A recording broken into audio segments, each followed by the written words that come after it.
স্বামী অসুস্থ হওয়ার পর কেঁচো চাষের মাধ্যমে ভার্মি কম্পোস্ট তৈরি শুরু করেন রানীনগরের সানজিদা পারভীন। শুরুর দিকে ৩০টি চারি ব্যবহার করলেও এখন ৬০টি হাউসে প্রতি মাসে গড়ে ৫ মেট্রিক টন জৈব সার উৎপাদন করছেন তিনি।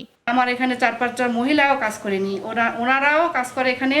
ওনাদের সংসারেও আমি কিছু দিতে পারি, ওনারাও রোজগার করতে পারে এবং আমিও আমার সংসারটা আমি সুন্দরভাবে ছেলে মেয়ের পড়াশোনা দিয়ে আমি সচ্ছলভাবে চালাতে পারতেছি।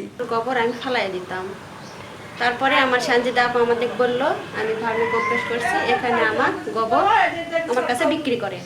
সানজিদা পারভীনের এই জৈব সার তৈরিতে নিয়মিত কাজ করে থাকেন স্থানীয় ৪-৫ জন নারী। তারা নিজের সংসারের নিত্যদিনের কাজের ফাঁকে এই কাজ করে বাড়তি কিছু আয় করছেন। চালনি দিয়ে চেলে দিই, গোবর তুলে দিই, নাড়া দিই, তারপর আপনার কাটা করার জন্য সাহায্য করি, বস্তা প্যাকিংয়ে সাহায্য করি, সব কাজে সাহায্য করি। এর ফলে সানজিদা আপু আমাদের কিছু টাকা দেন। আর্থিক সহায়তা ছাড়াও প্রশিক্ষণ এবং জৈব সারের বাজার সম্প্রসারণ কাজেও সহায়তা দেয়া হয় বেসরকারি সংস্থার পক্ষ থেকে। ভার্মি কম্পোস্ট করার জন্য তাকে বিভিন্ন সময় ট্রেনিং প্রোভাইড করেছি। তার ভার্মি কম্পোস্টের প্যাকেট করার জন্য আমরা অনুদান দিয়েছি। কৃষক পর্যায়ে ভার্মির ব্যাপক চাহিদা থাকায় উদ্যোক্তা যেমন লাভবান হচ্ছেন, তেমনি সাধারণ কৃষক কম দামে জৈব সার জমিতে ব্যবহার করে উপকৃত হচ্ছেন বলেও জানিয়েছে কৃষি সম্প্রসারণ অধিদপ্তর।